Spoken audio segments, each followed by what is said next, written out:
이제 우리 하나님의 말씀 보도록 하겠습니다. 하나님의 말씀은 마가복음을 계속해서 봅니다. 오늘은 마가복음 4장입니다. 마가 4장 1절부터 우리 9절에 있는 말씀까지를 한 목소리로 함께 읽으시겠습니다. 마가 4장 1절부터 9절입니다. 찾으셨으면 우리 한 목소리로 함께 읽습니다. 예수께서 다시 바닷가에 가르치시니 큰 무리가 모여들거늘 예수께서 바다에 떠 있는 배에 올라 앉으시고 온 무리는 바닷가 육지에 있더라. 이에 예수께서 여러 가지를 비유로 가르치시니 그 가르치는 중에 그들에게 이르시되 들으라. 씨를 뿌리는 자가 뿌리러 나가서 뿌릴새 더러는 길가에 떨어짐에 새들이 와서 먹어버렸고 더러는 흙이 얇은 돌밭에 떨어짐에 흙이 깊지 아니하므로 곧 싹이 나오나 해가 돋은 후에 타서 뿌리가 없었으므로 말랐고 더러는 가시떨기에 떨어짐에 가시가 자라 기운을 막음으로 결실하지 못하였고 더러는 좋은 땅에 떨어짐에 자라 무성하여 결실하였으니 30배나 60배나 100배가 되었느니라 하시고 또 이르시되 들을 귀 있는 자는 들으라 하시니라. 아멘. 오늘 우리가 이 말씀을 중심으로 해서 들으라는 제목으로 우리가 함께 말씀을 좀 생각하려고 합니다. 주님이 다시 바닷가에서 많은 무리를 가르치셨습니다. 그리고 주님이 이 바닷가에서 주로 비유로 말씀하셨다고 했습니다. 주님은 비유를 통해서 하나님 나라의 신비한 나라임을 설명을 비유 속에 담아서 주셨습니다. 특히 오늘 4장의 비유에서 가장 강조되는 것은 듣는 것입니다. 듣는 것에 관련된 말씀을 담아 주셨습니다. 우리는 마태복음, 누가복음을 보면서도 이 본문을 좀 비슷한 본문을 취했습니다. 누가가 보는 관점과 마가가 관점을 보는 관점이 좀 다르긴 합니다. 누가보다 마가는 특별히 듣는 것에다가 이렇게 강조점을 두고 이 비유의 말씀을 기록해 놓고 있기 때문에 그렇습니다. 먼저 3절을 보시면 3절에 이렇게 말씀하십니다. 들으라. 씨를 뿌리는 자가 뿌리러 나갈새. 이렇게 시작점이 주님이 들으라고 강조하시고 비유를 말씀하시기 시작하셨다는 겁니다. 또 어떻습니까? 9절에도 보면은 이렇게 말씀하죠. 또 이르시되 들을 귀 있는 자는 어떻게 결론을 맺어요? 들을 귀 있는 자는 들을지니라. 들으라 이런 말로 시작하고 들으라 이런 말로 결론을 맺습니다. 또 내려가서 마지막 23절에 해석을 해주고 난 후에도 주님께서는 들을 귀 있는 자는 들으라. 그러니 비유에 대해서 마지막 해석을 해주시고도 들을 귀 있는 자는 들으라 이렇게 말씀하십니다. 그러니 예수님이 하늘나라에 대해서 비유로 말씀하시면서 시작이 뭘로 시작한다고요? 들으라. 결론도 뭘로 맺어요? 들으라로 결론을 맺으십니다. 그러니까 3절에서도 9절에서도 23절에서도 다 마가가 특별히 강조하는 것은 들으라는 말에다가 강조점을 뒀습니다. 그 외에도 듣는 것과 관련된 말씀이 주로 비유 속에 증거되는 내용입니다. 그러면 우리는 먼저 예수님께서 이렇게 하신 들으라는 말의 참 의미가 무엇인가를 첫째로 생각해 보겠습니다. 여기서 강조되는 것은 듣기는 듣는데 깨닫지 못하는 것에 있습니다. 우리가 얼마나 오랫동안 말씀을 들어왔느냐, 하나님 말씀을 얼마나 참으로 많이 알고 있느냐, 이것은 하나도 강조가 되지 않습니다. 그것도 중요하게 여기지도 않습니다. 얼마나 깨달았느냐 이런 말입니다. 들으라고 할 때 그 말을 듣고 깨달으라는 말이기 때문에 그렇습니다. 또 그렇다면 깨닫는다는 말이 도대체 무엇을 의미하는 것일까요? 오늘 이 본문 속에 주님이 그 내용을 다 설명하고 있습니다. 무슨 뜻인지 이해했다면 그것이 다 이해가 됐다, 이런 의미를 주님이 말씀하는 게 아닙니다. 아, 그렇군요, 참으로 맞습니다, 이렇게 한 것을 깨달았다고 말씀하지 않습니다. 또는 하나님 말씀을 들으면서 지식을 쌓아가는 것을 주님께서 깨달았다고 말씀하시지 않습니다. 그런 걸 의미하는 게 아닙니다. 주님은 이 비유를 통해서 강조하시는 게 무엇입니까? 열매입니다. 그러니 행함으로써 열매가 있느냐를 강조하시는 겁니다. 8절입니다. 이는 좋은 땅에 떨어졌다는 자라서 무성하여 어떻게 해요? 결실하였으니 30배, 60배 혹은 100배나 되었느니라. 그러니 듣고 깨닫는다는 말은 결실하고, 그 말씀을 듣고 그렇게 많이 알았다, 이해했다, 이런 말이 아닙니다. 열매를 맺도록 행했다는 겁니다. 주님은 이 비유를 통해서 강조하는 것은 열매를 강조하기 위해서 말씀하신 겁니다. 따라서 한번 따라합시다. 깨달음이란 행동으로 순종하는 것이다. 그러니 행동이 이어지는 것, 그걸 가르쳐서 깨달았다고 말씀하시는 겁니다. 수없이 들어도 삶으로 살지 아니하면 깨달은 자가 아니라는 말씀과 같습니다. 수없이 주의 진리를 이해하고 들을 때마다 아, 은혜스럽다, 그렇게 이해한 사람을 주님이 깨달았다고 말씀하는 것이 아니라는 겁니다. 열매는 행위입니다. 깨닫고도 행하지 않는 경우가 얼마나 많이 있습니까? 우리들의 문제는 듣지 못한 것도 아니고 이해하지 못한 것도 아닙니다. 오늘날 우리들의 문제는 동일하게 주님이 보고 계십니다. 예수 믿는 사람의 문제점과 한국교회의 문제점도 그렇고 공동체든 개인이든 문제점이 있다면 행하지 않는데 문제점이 있는 것입니다.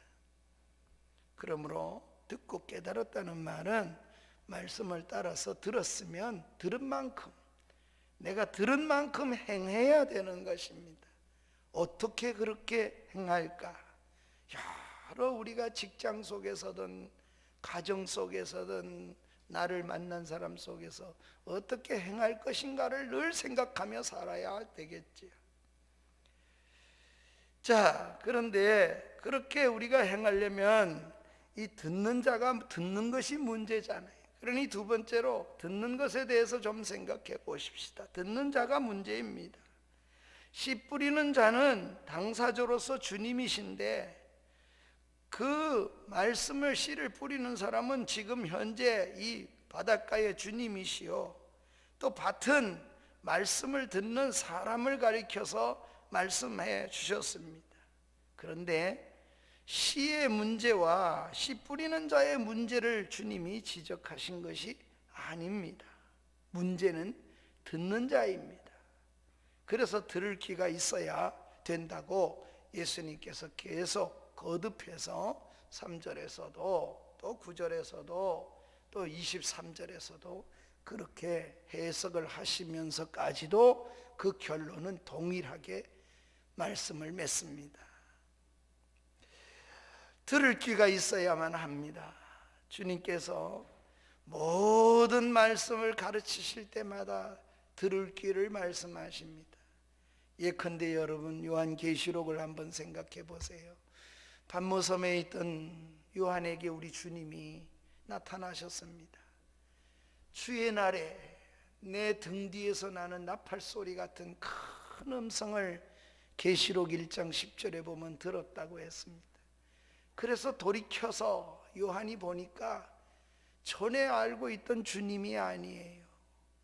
베개 삼아 예수님을 참으로 기대고 있던 그런 요한이 봤던 주님이 아니에요. 부활하신 주님은 영광의 보좌에 앉으신 주님은 그런 주님이 아니에요. 해가 힘있게 비치는 것 같아서 감히 쳐다볼 수도 없고, 발은 빛난 주석 같고, 목소리는 많은 물소리와 같은 그런 주님을 만났어요. 그러니 너무 놀라웠지요. 크신 하나님을 만난 겁니다. 그래서 그 앞에 엎드려서 죽은 자 같이 된 것이 요한입니다.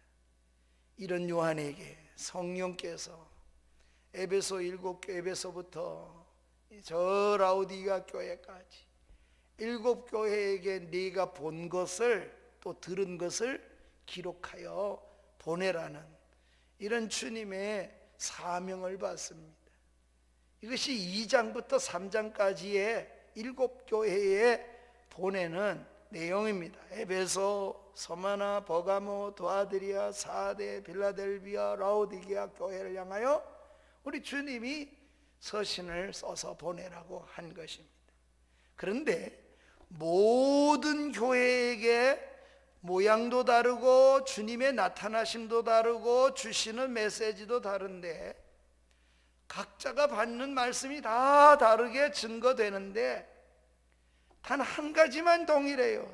그게 뭐냐 하면 누구든지 들을 귀 있는 자는 들을지어다 하시고, 이 말씀을 들은 자에게 하나님이 주시는 복이 있다, 그렇게 말씀하시는 게 똑같습니다. 들을 귀 있는 자는 들으라. 7교회가 동일하게 들어야 될 말씀이라는 겁니다. 그래서 공통적으로 하신 말씀은 성령이 교회들에게 하시는 말씀을 들을지어다, 이렇게 말씀하시는. 오늘날도 형편은 다 달라요. 우리의 믿음의 상황도 다 달라요. 교회마다 달라요. 개인도 다 달라요. 그러나 공통적으로 듣는 것이 있어야 합니다. 그게 뭐냐? 들으라는 겁니다.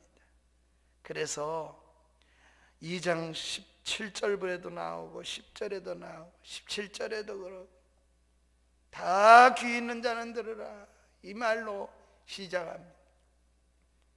당시의 사람들은 귀가 없어서 그럴까요? 그렇지 않습니다.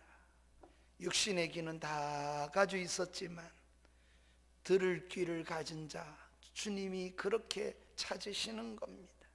3장 6절에도 13절에도 3장 22절에도 예수님이 라오디게아 교회까지 전체에 귀 있는 자는 들을지어다고 말씀하십니다. 귀가 있는 자가 들으라는 겁니다. 말씀의 생명력은 듣는 사람에 따라 다르게 나타납니다. 말씀을 듣느냐 하는 것에 따라서 그 삶의 방향도 모든 것이 다르게 나타나기 때문에 그렇습니다. 오늘도 그렇습니다. 말씀을 받는 4가지 땅을 주님이 말씀해 주셨습니다. 우리 주님은 이 4가지 땅으로 듣는 사람을 표현하신 겁니다. 이 땅은 우리가 말씀이라는 씨를 받아들이는 마음을 상징합니다. 우리의 마음 상태가 어떤 땅과 같은지요, 예수님의 해석이 10절 이하에서부터 해석으로 예수님이 말씀해 주셨습니다. 이 4가지 땅을 좀 살펴보면 첫째는 길가와 같은 땅이라 그랬습니다. 15절에 보니 말씀이 길가에 뿌려졌다는 것은 이들을 가리킴이니, 곧 말씀을 들을 때에 사단이 즉시 와서 그들에게 뿌려진 말씀을 빼앗는 것이라고 했습니다. 해석해 주신 이 땅은 어떤 땅입니까? 완고한 마음입니다. 딱딱하게 굳어 있는 마음입니다. 어떻게 그렇게 되었을까? 길가는 사람들이 오래 밟고 다니는 동안에 그렇게 되어지지 않습니다. 마찬가지로 오랜 세월에 쌓인 이런, 오늘 말하면 오랜 세월 속에 쌓아가 버린 고정관념이 이렇게 그를 굳어지도록 만들어 놓았을 것입니다. 마치 우리 교회도 그렇죠. 예배를 드릴 때는 반드시 사도신경 안 하면 이게 뭐 이상한 일, 예배 안 드리는 것처럼 생각하는 사람도 있어요. 습관이 그렇게 들어서 그래요. 사도신경을 꼭 해야만 예배가 되는 것이 아닙니다. 그런데도 마치 그렇게 해야만 되고, 또 주기도문을 마치 어릴 때는 모든 예배를 끝마칠 때 주기도문으로 마치겠습니다. 그러니까 주기도문은 마칠 때 하는가 보다. 그게 굳어져 버리면 그런 현상이 일어나는 거죠. 그렇게 하는 것이 잘못됐다 이런 말이 아닙니다. 그게 굳어지면 오히려 예배를 진정으로 드리는데 의미 없이 할 수도 있다는 겁니다. 그러니 길가는 오랜 세월 동안 고정관념으로 굳어져 있습니다.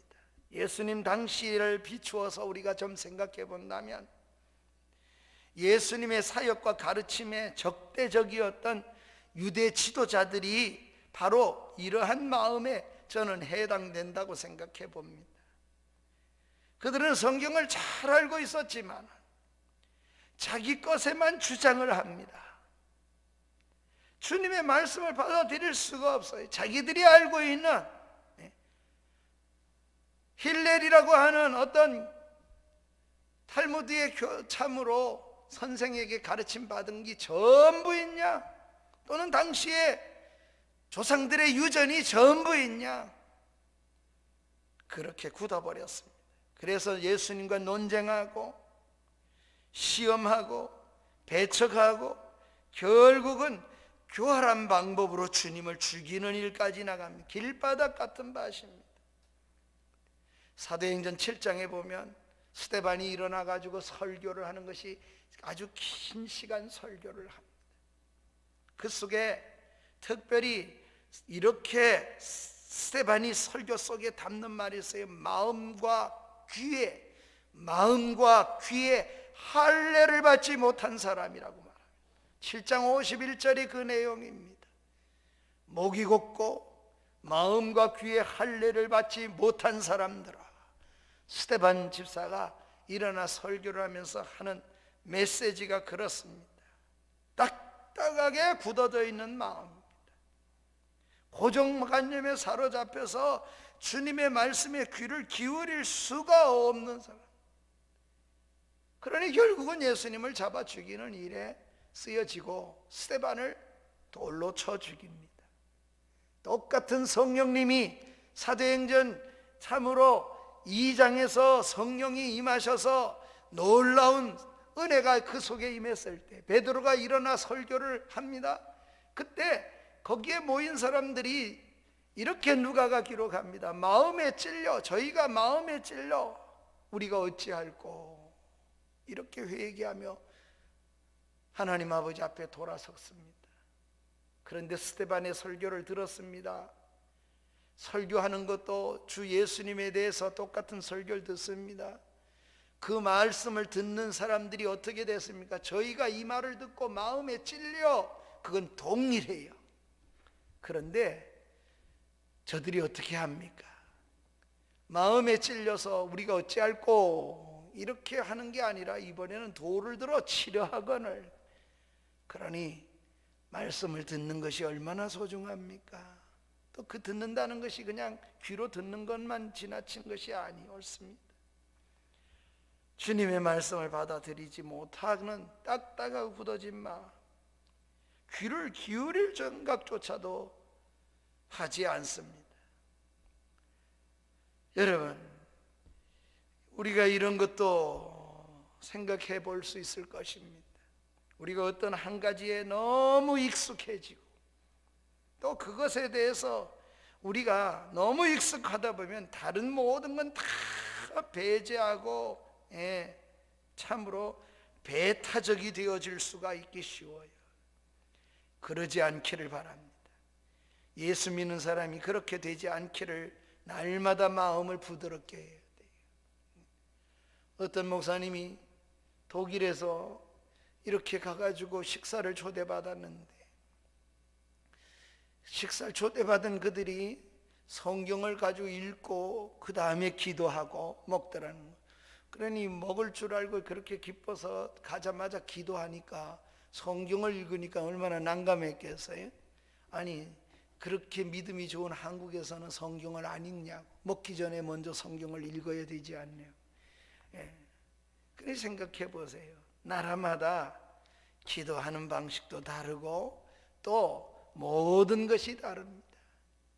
우리는 새벽 기도를 하는데 새벽 기도 안 하는 나라는 기도 생활 못하는 것처럼 생각하는 것 옳지 않습니다.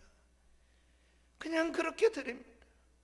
어떤 곳에서는 일주일에 한 번만 예배 드립니다. 또 우리는 예배가 그렇게 많은지 몰라요. 한국 사람에 맞게 하나님이 은혜를 주셨다고 생각해요. 이게 전부인 것이냐, 그렇게 남도 우겨가지고 그렇게 만들려고 하지 않아야 합니다. 담임 목사 설교에 너무 익숙해지는 것 고마운 일입니다. 그러나 그게 너무 익숙해져가지고 다른 설교는 다 배척하고 다른 사람의 설교는 귀에 안 들어온다, 그렇게 말하면 위험한 겁니다. 그렇게 되지 않으려고 날마다 부드러운 마음을 가지려고 그렇게 사는 것이 믿음으로 사는 방법입니다. 누구의 말씀이라도 은혜 받기를 주의 이름으로 축원합니다. 말씀이 전해지면 그 말씀이 들려지도록 그렇게 되어져야 된다는 겁니다. 두 번째로 흙이 얇은 돌밭입니다. 16절과 17절에 보면 이렇게 두 가지를 이야기합니다. 16절에 17절을 해석에 의하면 예수님께서 받기는 받았는데 흙이 얇은 돌밭이어서 돌 위에 흙이 조금만 놓여서 받기는 받았는데 뿌리를 깊이 내리지 못했다고 말씀합니다. 16절 17절의 해석에 의하면 그 마음의 밭은 경박한 마음의 밭의 상태를 가르치는 이야기를 주님이 하십니다. 마음이 경박한 상태의 신앙입니다. 깊이가 없는 거예요. 말씀을 듣고 좋으면 기뻐하고 은혜를 받습니다. 그러나 말씀으로 인한 외부로부터 환난이나 핍박이 오면 어떻게 됩니까? 넘어지는 죄송합니다. 사람입니다. 이렇게 되는 사람이 경박함 때문에 말씀을 뿌리를 내리지 못한다고 합니다. 베드로를 비롯한 제자들이 그런 모습의 양상을 드러내기도 했습니다. 주님의 말씀 앞에 감동을 받고 모든 걸 버려두고 주님을 따르기도 했습니다. 얼마나 귀합니까? 주님으로 그렇게 고백도 하고 또 주님을 향해서 온갖 것 다 버리고 따르겠노라고 주님을 따르기도 했습니다.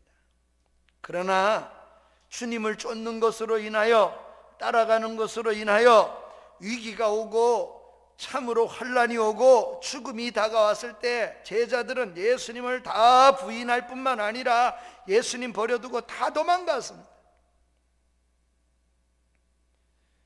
그래도 얼마나 하나님의 은혜 속에 다행스럽습니까? 그 제자들은 도망하고 끝난 게 아니었습니다. 다시 돌아와서 성령의 충만함을 받고 나중에는 죽음도 두려워하지 않은 믿음의 사람이 다 되어진 줄로 믿습니다. 이처럼 말씀을 받아도 경박한 상태의 신앙이 되면 뿌리를 깊게 내릴 수 없을 수도 있습니다.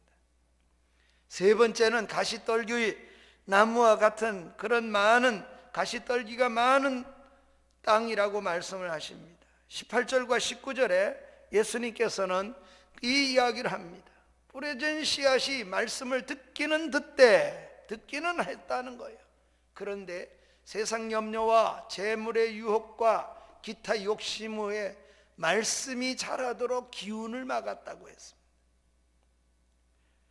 18절과 19절에 나오는 대로 아주 혼란하고 복잡한 마음입니다.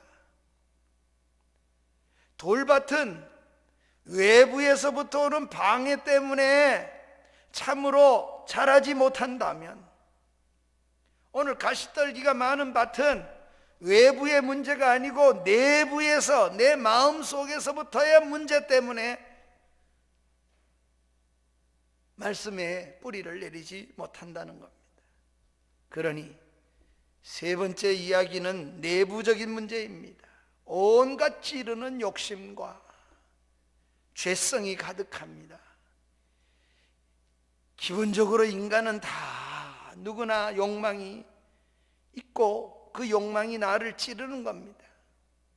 그래서 우리 모두가 염려와 걱정이 없는 사람이 없고 자기 중심적인 사람이 아닌 사람이 아무도 없습니다. 이 땅의 성자와 같아도 그도 역시 염려와 근심의 걱정과 찌르는 것이 늘 있습니다. 내부적으로 그렇습니다. 염려와 걱정은 다 어디로부터 오는 겁니까? 주님이 약속하신 말씀에 의하면 욕심으로부터 생긴다고 했습니다. 말씀의 씨가 자랄 만한 환경이 아니라는 겁니다. 잡초가 무성한 밭이라고 해도 우리가 다 뽑아낼 수만 있으면 괜찮을 것입니다. 그런데 그렇지 못하면 어떻게 되겠습니까? 영양분을 다 빼앗깁니다. 정작 알곡이 자랄 수가 없는 반 말입니다.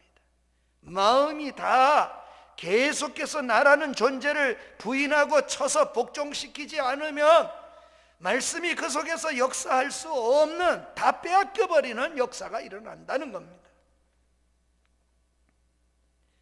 예컨대 성경의 이 같은 경우를 저는 두 곳에서 볼 수 있다고 생각합니다.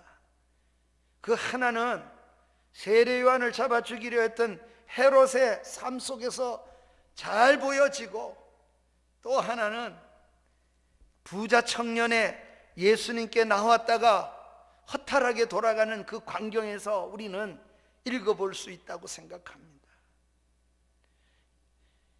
이런 경우가 우리 마가복음 6장에도 나오는데 헤롯 같은 경우라고 먼저 생각할 수 있습니다.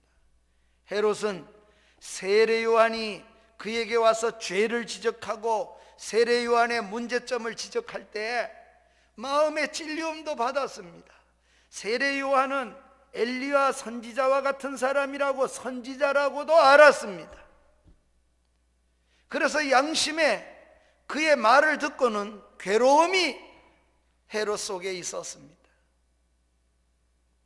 그러나 그는 말씀대로 살려고 하니 자신의 욕심이 가만두지 않습니다.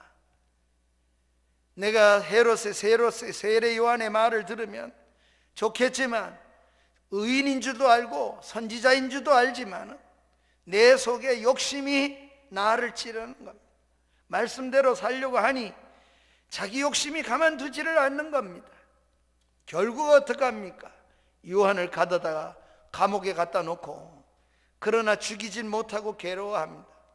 그러나 어느 때인가 그 욕심이 결국은 세례 요한을 잡아 죽이는 일로 서도록 되어버리고 말았습니다.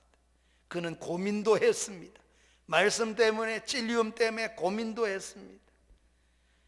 그리고 말씀을 듣고 양심이 흔들리기도 했습니다. 이렇게 살아서 되나? 내가 정말 잘못됐지? 양심이 흔들리기도 했습니다. 그러나 열매는 없었습니다. 결국은 세례 요한을 잡아 죽이는 일을 행하고 맙니다. 말씀이 욕심 때문에 온갖 마음에 그 안에 있는 가시가 찔러서 그에게 말씀이 뿌리내리지 못했습니다. 이런 이야기는 마가복음 10장에도 나옵니다. 예수님을 만나러 온 한 부자 청년이 있었습니다. 아주 귀한 사람입니다. 어려서부터 내가 그 말씀을 다 지켰나이다. 예수님에게 그렇게 말할 정도로 하나님의 말씀에 대해서 깊이 있게 아는 것이 많았습니다.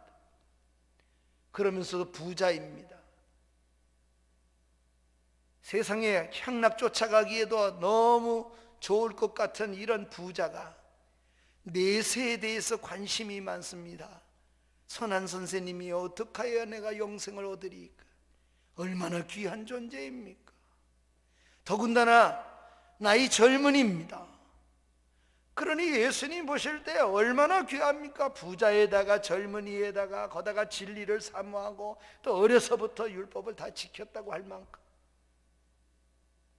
그래서 마가 10장 17절에 보면 예수님께서 이런 청년에게, 예수님이 길에 나가실 때 달려와서 이 사람의 표현을 나타나는데, 마가 10장 17절에 보면은 그냥 와가지고 예수님에게 물은 것도 아니에요. 길을 가고 있을 때 17절에 보면 그 한 사람이 달려와서 어떻게 합니까? 무릎을 꿇고, 길거리에서 무릎을 꿇을 만큼 그만큼 진리에 대해서 사모함도 있었던 사람입니다. 예수님께 그렇게 물었던 사람입니다. 이렇게 듣기를 원했습니다. 예수님에게 듣기를 원해서 찾아왔고, 형편은 부자고 젊은이고, 그런데도 듣기를 원했습니다. 그러나 그는 우리 주님이 어떻게 말씀합니까? 마가복음 10장 22절 말씀에 보면 이 청년이 어떻게 됩니까? 이 사람은 재물이 많기 때문에 이 말씀으로 인하여 오히려 근심하고 슬픈 기색으로 돌아갔다, 이렇게 말씀을 합니다. 그의 마음에 욕심이 그를 찔렀습니다. 그는 근심까지도 했어요. 그러나 그것으로 다였습니다. 아무런 삶의 변화가 없었습니다. 물질에 대한 욕심이 말씀을 열매 맺지 못하도록 거절했다는 것입니다. 그러나 다른 땅이 있습니다. 네 번째 제시되는 땅이 있는데 좋은 땅이 있다고 주님이 말씀하십니다. 20절에 나오는 대로 이 좋은 땅은 뿌리를 깊이 내려서 말씀을 듣고 받아서 30배나 60배나 100배의 결실을 한 자들이라고 말씀을 하셨습니다. 말씀을 잘 받아들여서 열매를 맺습니다. 이 땅과 같은 마음은 한마디로 겸손입니다. 말씀을 흡수하는 자세도 좋고 겸손하게 말씀대로 움직일 준비가 되어 있습니다. 이렇게 좋은 땅을 가꾸는 것은 쉽지가 않습니다. 씨를 뿌리려면요, 땅을 관리를 잘 해야만 합니다. 파종 전에 땅을 갈아엎잖아요. 그래서 비료도 주고 땅을 어떻게 합니까? 촉촉한 땅으로 만들어 놓습니다. 그리고 씨를 뿌려야 잘 자라지요. 그뿐만이 아닙니다. 자라는 중에도 계속 관리를 해 주어야만 합니다. 잡초도 뽑아주고, 때로는 북이라 그럽니까? 흙을 그로 더 뿌리 쪽으로 모아주기도 합니다. 그걸 김을 맨다 그러잖아요. 병충해 방지를 위해서도 애써야 곡식이 잘 연결지 않습니까? 이처럼 한 곡식이 열매를 맺기까지는 얼마나 땀과 눈물이 거기에 쏟아지겠습니까? 그래도 한 해에 여러분 만나는 태양의 뜨거움도 있습니다. 또 그 한 해에 만나는 태풍의 어려움도 있습니다. 그래서 열매를 맺는, 좋은 열매를 맺는다는 것이 그렇게 쉽지가 않습니다. 사랑하는 여러분, 우리가 그래서 인내로서 열매를 맺어간다는 것, 교회 생활도 그렇게 많은 문제가 언제나 도사리고 있습니다. 말씀을 따라가는데 평온하게 쫓아가는 길이 결코 아니라는 사실을 우리는 늘 인지하고 살아야 합니다. 그래서 따라하세요. 끝까지 인내하며 견디며 열매를 맺는다. 아멘. 그래서 견딘다는 말을 많이 해요. 인내로서 사랑 얘기를 하는데 사도 바울이 다른 것은 언급을 2번 하는 법이 없어요.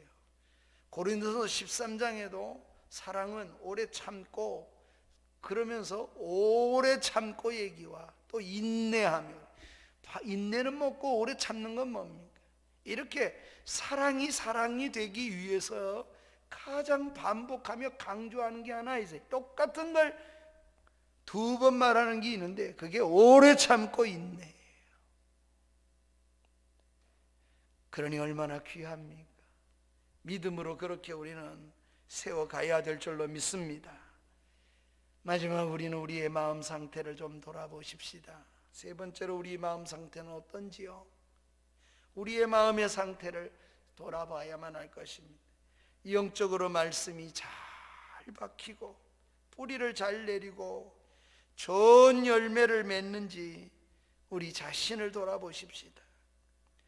오랫동안 단단하고 굳어있는 길가와 같은 마음밭은 아닌지요.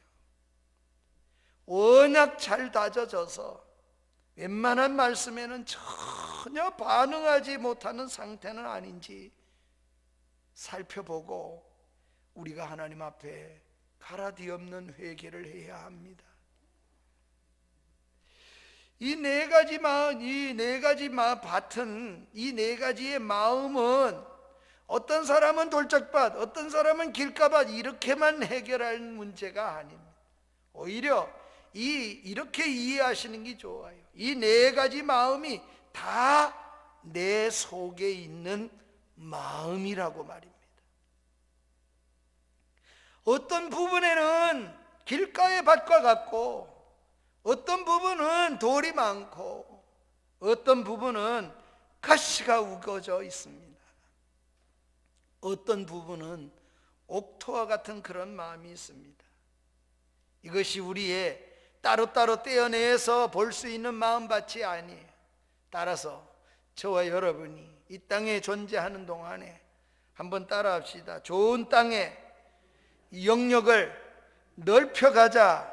아멘. 그게 믿는 일 하는 겁니다.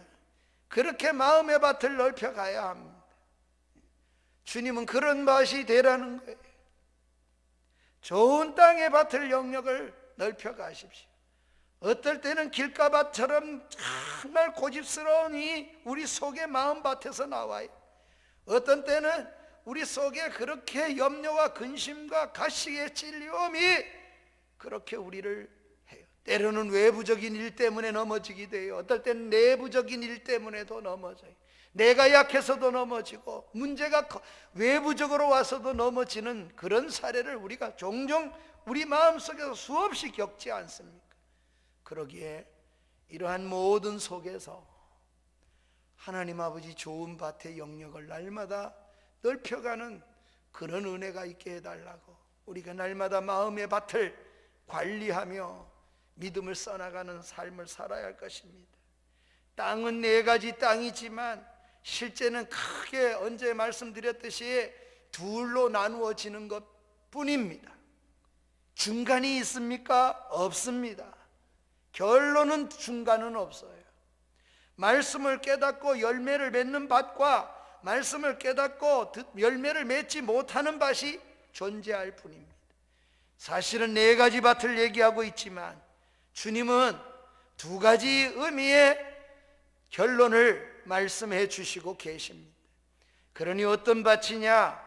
결론은 좋은 밭이 되어서 열매를 맺는 그런 밭으로 우리가 참으로 살아내는 그런 은혜가 있어야 된다는 겁니다.